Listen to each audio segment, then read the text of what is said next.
Hey everyone, if you've just finished a computer build and maybe you're having issues with your RAM, or maybe the shipment got delayed and you just don't have RAM to hand but you still want to boot up your computer, you might be wondering whether you can do that without any RAM. And unfortunately the short answer is no, you cannot do that. RAM is completely integral to the actual boot up process, but there are some things you need to be aware of, so I just wanted to talk about that in this video. So firstly, if you were planning on entering your BIOS or your UEFI to actually do something or check something without your RAM, you can't do that because that UEFI program or your BIOS needs to actually be loaded into memory.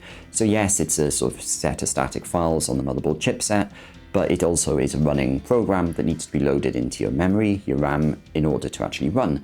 So without your RAM, you can't access your BIOS or your UEFI, so that is worth knowing.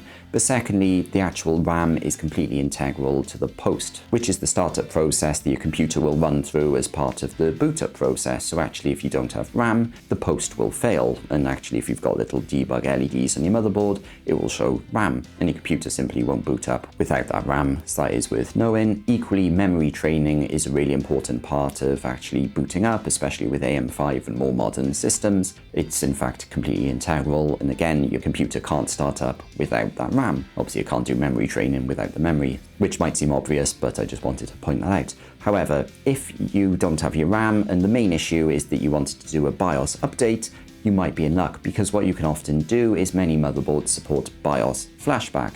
So what you can then do is get a USB pen, put that into another computer or laptop and download the BIOS files onto there, and then you can plug that into your computer and press the BIOS flashback button.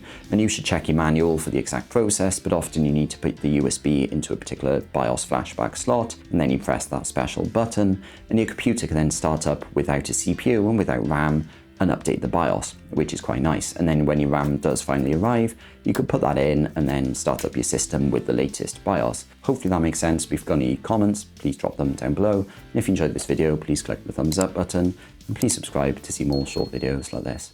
Thanks for watching.